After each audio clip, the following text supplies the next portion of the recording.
everyone, it's Vicki Howell. Welcome to another episode of Ask Me Monday.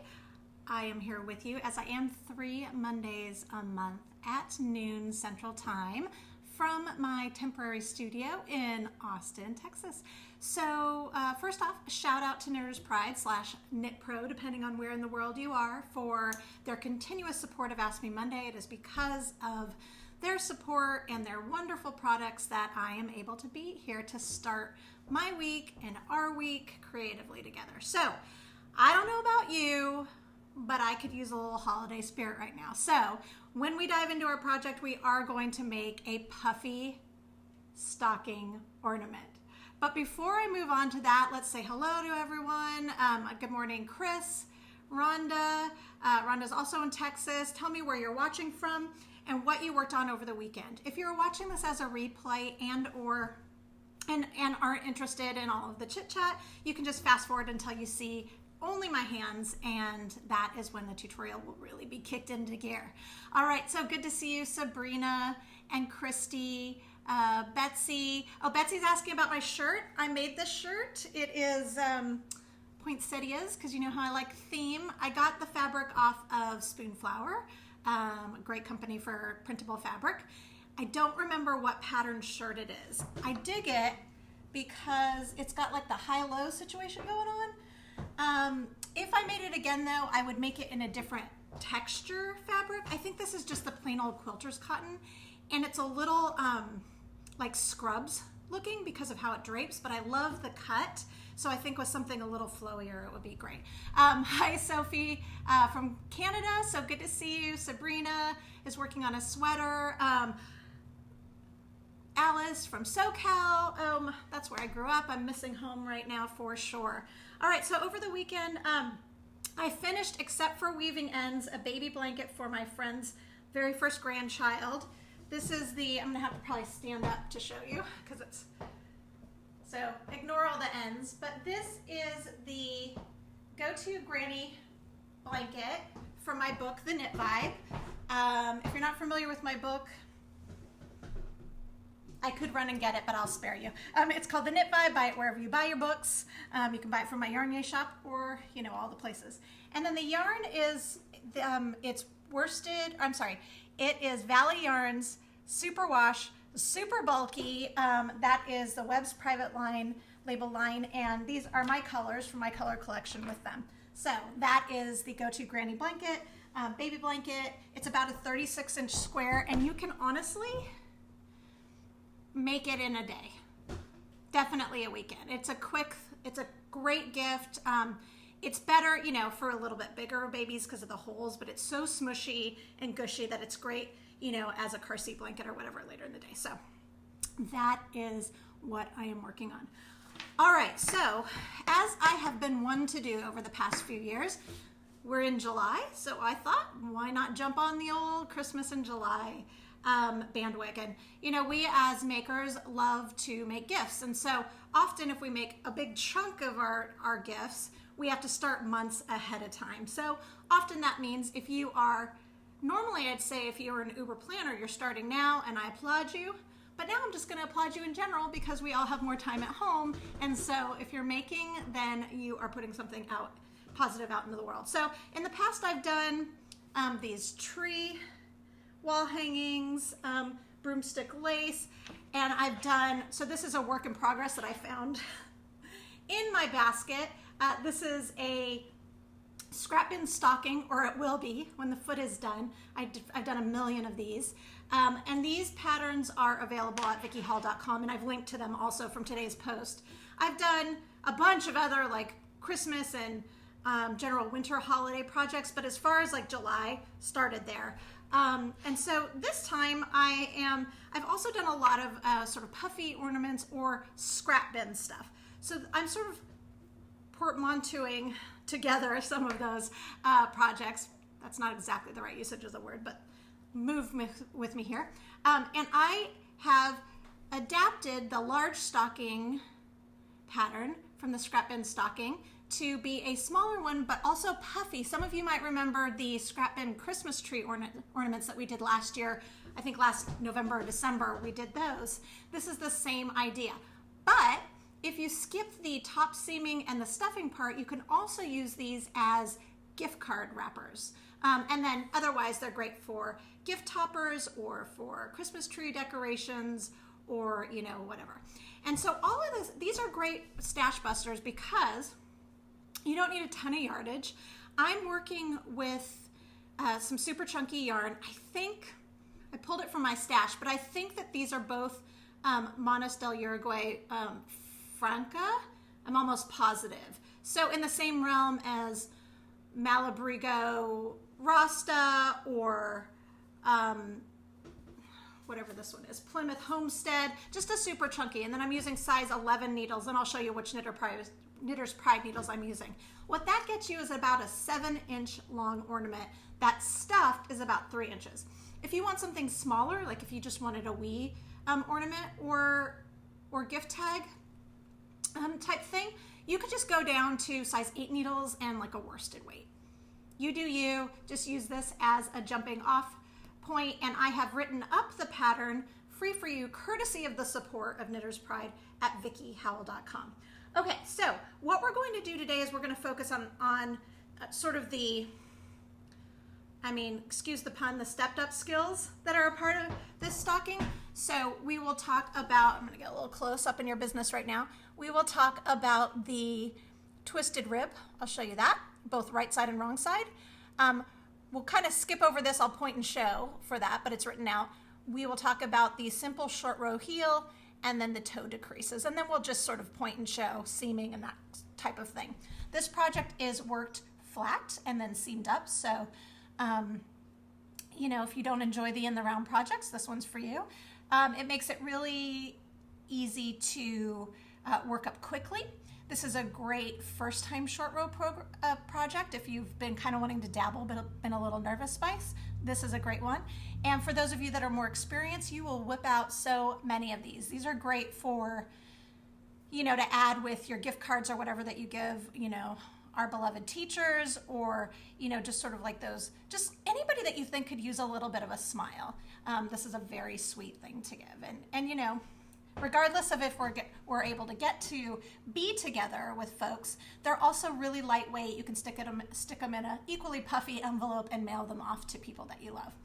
All right, let's do this. I'm going to flip around the camera and we are going to get started. All right, let's do this. All right. So, as I said, you can choose any number of yarns. Anything from, you know, fancy knit collage, beautiful, you know, metallic stuff to, I think this is from Joanne, just their big twist. I think this is, Mad Tosh Home. Really anything. You could also double strand a worsted weight. So it's really, you know, it's not dire what kind of yarn you use. So I am using size 11s. I'm using circulars just because that I have them at hand. You can use any, you can use DPNs just because there's not a lot of fabric. You can use straights, again, whatever you have on hand. And these are Knitter's Pride Smart Sticks with the 1-inch segments on them so that you can also use them as a measuring tape. All right, so the first thing that you do is you're going to cast on 14 stitches. And again, this pattern is written out at VickiHowell.com. I'm going to see if I can get a better angle for you there. All right. So you can use any cast on you want for this, except for I wouldn't use an E-wrap cast on. It needs to be something that has a stable edging. So the single tail cast on, I linked to that. By the way, I've linked to tutorials for every stitch that we're going, well, almost every stitch that we're going to use, including joining and just, you know, knits, purls, casting on, binding off. So if you are brand new, I got you.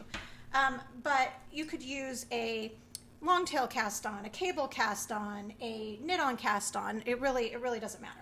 All right, so we are going to be working in a twisted rib. It's my favorite rib. I love that it looks like braiding, but if it's something that you're not jiving on, like just absolutely just use regular 1x1 rib. It's not a big deal.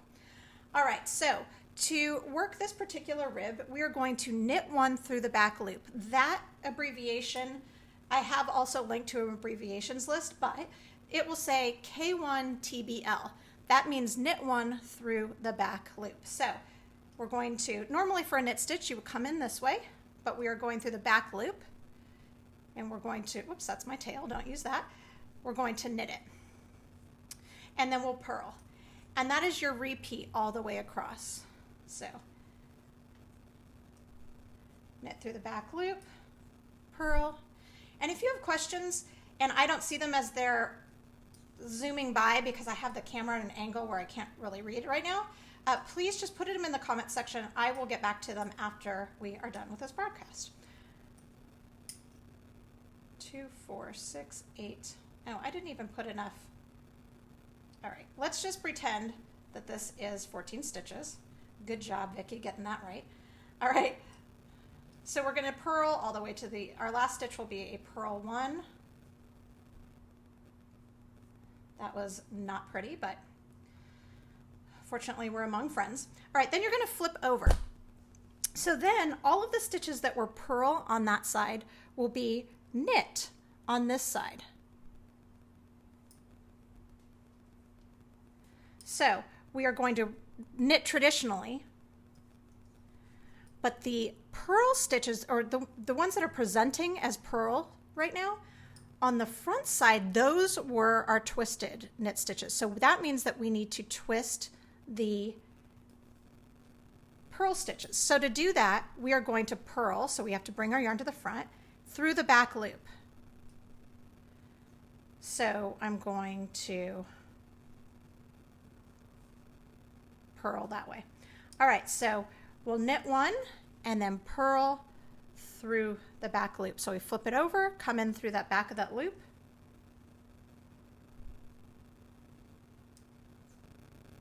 And you're going to do that all the way across. And that will keep the integrity of that twisted stitch. All right, and then you're going to continue. You can see, we can already see that beautiful braiding coming along, and that really shines through when you're using a hand-dyed yarn as well. That's just an extra bonus. And you'll do that, you'll repeat those 2 rows one more time as the pattern calls for. All right, from there, I'm just going to talk you through this next point before I continue demonstrating. I'm realizing something really quickly, so I need to step away for 1 second. All right, so as you see, let me get this in the shot. The rest of this piece is, you've got your cuff, then you're going to join the next color. So you join the next color, and then you are going to work in stockinette for two rows. I'm going to do it this way. This is the way that you're working. So you knit, and then you purl back, and then you switch back to your B, and I'm carrying these colors A and B up the sides. And then on the 4th row, you're going to knit back on the wrong side, and that'll give you this texture, which is really, I don't know, I just love a little bit of texture in an otherwise simple project, just to make it feel a little bit special. All right. So from here, you're going to repeat as the pattern calls for. Again, that's at VickiHowell.com. And then we are going to be ready to work our heel. All right, so this is the part that's short row. These are wrap and turn short rows. Let me get my yarn. Oops, excuse me. All right. So as you can see, I brought my laptop in here because I realized that I did not have it with me. I've got this pattern written for you up on my website. Okay, so I'm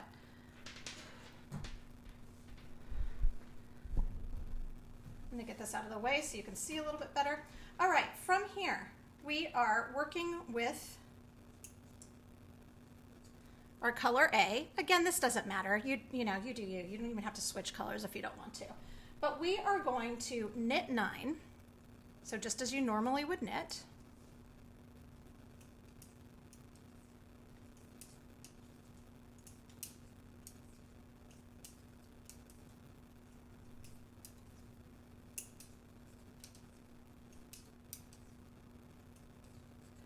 Then we are going to move your yarn to the front, slip the yarn purlwise. The reason why you slip it purlwise is because that will prevent the stitch from twisting. Wrap that yarn around, so really you're just moving it to the back, and then you're going to slip it back to the left-hand needle, also purlwise. At this point, you turn and you leave all of these stitches unworked. Now, why it's called short rows is because you're working less of a row, so that makes the short part make sense. But really what we're doing is we're building up fabric in one place so that you are creating the, let me bring this up for reference, the heel curve. A heel requires more fabric because of the curve than the rest. Okay, so now we're going to purl 4.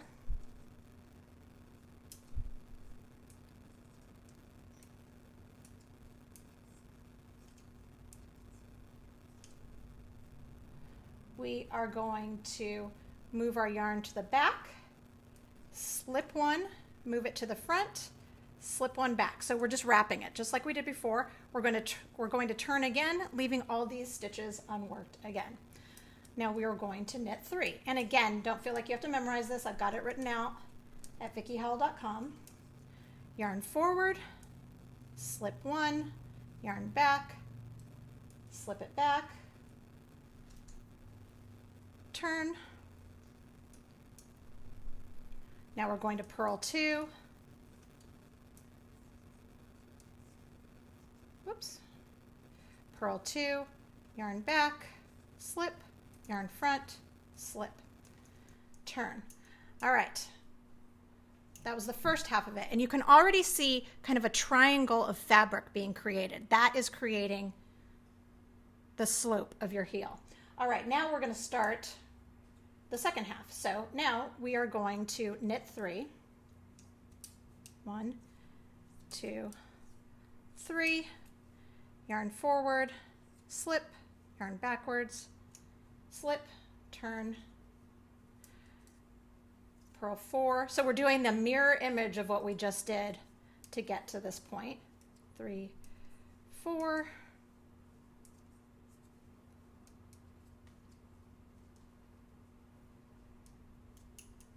all right, and that is all we're doing for the short rowing. But what you might notice is that we've got these big gaps, and that's something that you need to rectify when you're working with this method, with the wrap and turn method. So from here, we're going to knit 4, but if you forget, whoops, I'm sorry, I just got out of shot. If you forget, all you need to know always is that you just need to knit to 1 stitch before that big gap. Then you're going to knit those 2 together, and that closes that gap. All right, and then we're going to just knit to the end. All right, and as you may have guessed, what we do for one side, we need to do for the rest. But you can see, look how pretty that is. You've got your little heel pocket. Isn't that so cute? Simple. Sorry about all the knocking about. Oh, and I should mention that these are Knitter's Pride Zing needles. All right, so we flipped over, and this is our last row of our heel. We're going to purl. It'll be 8, but again, you already are armed with the knowledge that the numbers matter less than just getting yourself to 1 stitch before that gap. All right, so you see that gap? So now we're going to purl those 2 together to close the gap, and then purl to the end.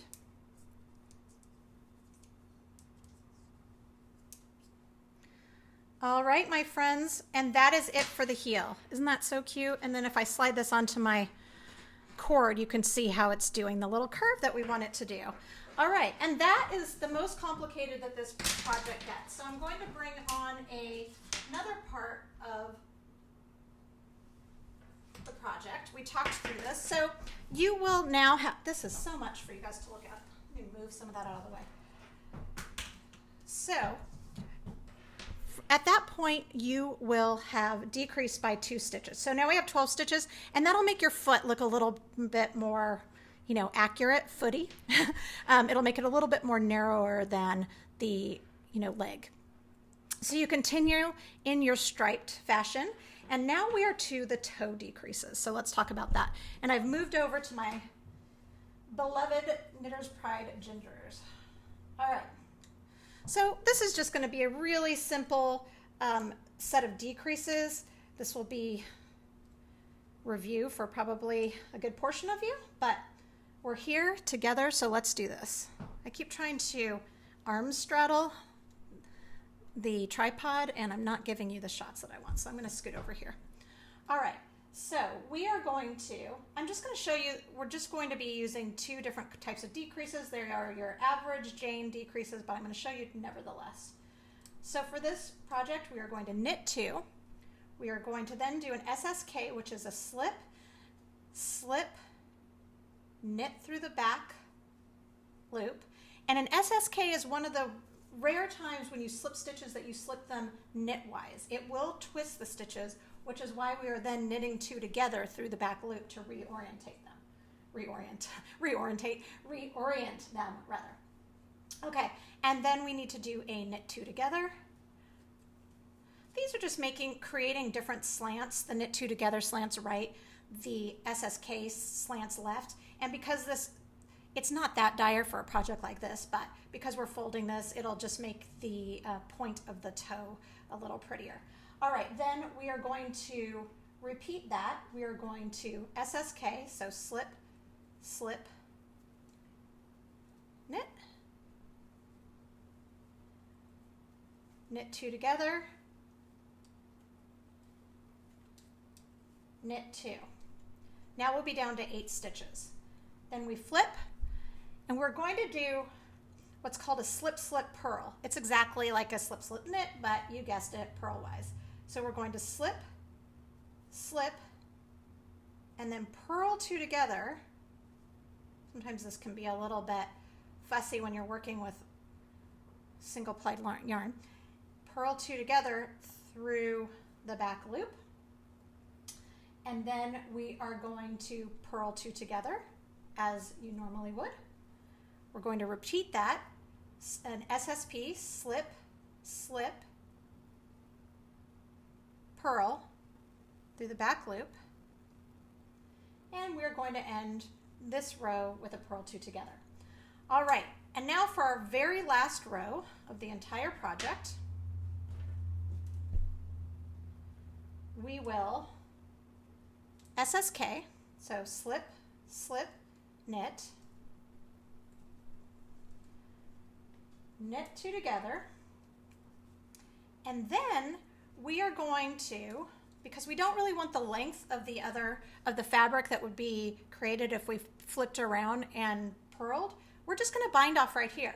So we're going to slip the second stitch over your first stitch, and then you will snip the tail. Let me grab some scissors really quickly. And you want to leave a long enough tail so that you can seam the piece. Now sometimes these thicker, well, I'm working with home here that's plied, so it'll be fine. But sometimes these roving yarns or these single ply yarns are a little terry when it comes to seaming. I actually didn't have any problem, but you can also use a corresponding color in a, much thinner strand of yarn. All right, so from here, super easy. You don't have to weave in any ends, which is pretty awesome, because you're going to use that as the stuffing. Then you would just take your strand, you would put it on a large-eyed wool needle. You can whip stitch, mattress stitch, whichever you want, all the way up. Then from here, you would just stuff. You can either stuff with more yarn, you can use, a fiber fill. It looks a little bit better if you use yarn, just because you can see through the holes a little some places, but if you don't want to use expensive yarn, that I totally get that. So then you would just continue sewing across after you've finished stuffing it. If you want to use this for gift cards, you just would skip that. You'd skip the stuffing. You would then have to weave in ends, and you would leave this top open. And then for the top, what I did is I added crochet to the mix. I joined with a crochet hook, and I went down a couple sizes, I think. I think I used a J. Actually, that's not going down. That's still 8 millimeters. And I just chained 9 and then slip stitched right in the same place. But you could use a piece of ribbon. You could join an I-cord. Really, it doesn't matter. You just want some form of loop. And that is all there is to these like little mushy gushy cute little ornaments. Aren't they so fun? All right, let me move everything out of the way and flip over again so that we can say our goodbyes. All right, so fun, right? Not difficult, a really great exercise in learning, simple short rows, and also just cute. It's hard not to smile without a little puffy stocking coming your way. You could do this, in kind of Christmassy colors, relative Christmassy colors, or, go modern and neutral like I'm doing with this other, with a little pop color. Just have fun with them. And if you know anybody that might be interested, please share this video. It really helps me out. Again, you can go to vickyhowell.com and get the complete pattern. I've also linked to pattern for the stocking and for the Christmas tree ornament that I showed at the beginning, or that wall hanging. That is everything I think that I have for today. So I will be back next Monday, also at noon live, where you can watch at any point in time. Oh, and one last thing, we heard you loud and clear that it was getting a little frustrating that my Yarn Yay subscription packs were selling out within days every month, and so we ordered more inventory for July, which means we're getting low, but we still have some left. I would love if you would come and work with the Pop Cycle yarn, which is made out of bamboo and recycled plastic bottles. Pretty amazing. I would love if you'd come, and you can either make the market bags that I've designed, or there's any number of scarves. There's a make-along going on with Haiku. I think it's over at Makers Mercantile. You can join on that. We're also making these adorable little needle felted cactus, along with, there's a lesson to go with that, so you can dabble in that. And then we have a wrist ruler, a little bracelet action that you can whip off and use it to measure things whenever you want. And then of course we always do all kinds of fun activities and hang out and just generally support each other. So you can check that out at yarnyay.com. I'd say you could just read it in the background, but it's backwards because of the camera. So it's yarnyay.com, linked to from vickyhowell.com. So don't worry about that. All right, as always, I hope you take a little time to be creative this week. It is so important all of the time, but especially now that we nurture the part of us that puts positivity out into the world. Okay, bye everyone.